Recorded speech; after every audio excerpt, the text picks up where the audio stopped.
ፕሪቬንሽን ሜቶድ ወይም ደግሞ መከላከያ መንገድ ለአንትራክስ ብላክ ሌግ እና ራቢስ ነው የምናወራው። ምክንያቱም እነዚህ ሶስት በሽታዎች እንዳለ እርሻን ማጥፋት የሚችሉ እርሻን ብቻ ሳይሆን እንደ ሀገርና እንደ ዓለም አስፈሪና ገዳይ በሽታዎች ናቸው። በቃ በፕሪቬንሽን ሜቶድ ግን መከላከል እንችላለን። እነዚህ ሶስቱ በስርዓት ክትባት ካደረግን በስርዓት የሆነ የራሱን ትሪትመንት የምናደርግበት ከሆነ ለታመመ ለሞተ ደግሞ በስርዓት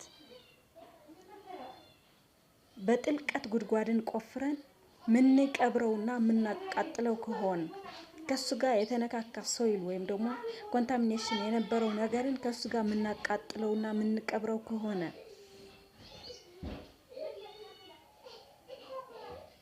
እነዚህን ነገሮች ካደረግን እርግጠኛ ነኝ 100% መከላከል እንችላለን። ሶስቱም በሽታዎች ሶስት ብቻ አይደለም ርዕሱ ስላነሳሁት ነው ሶስቱ እንጂ ለሌላ በሽታ ማለት ነው።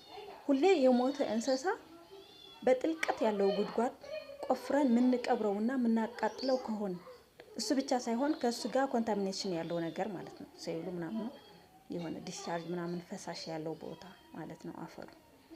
ሁለተኛ ደግሞ የታመሙትን ለብቻቸው ለይተን ወይም የሆነ ትሪትመንት ካለው ትሪትመንት ከሌለው የነርሲንግ ስራ እየሰራን ለብቻቸው የምናስቆያቸው ከሆነ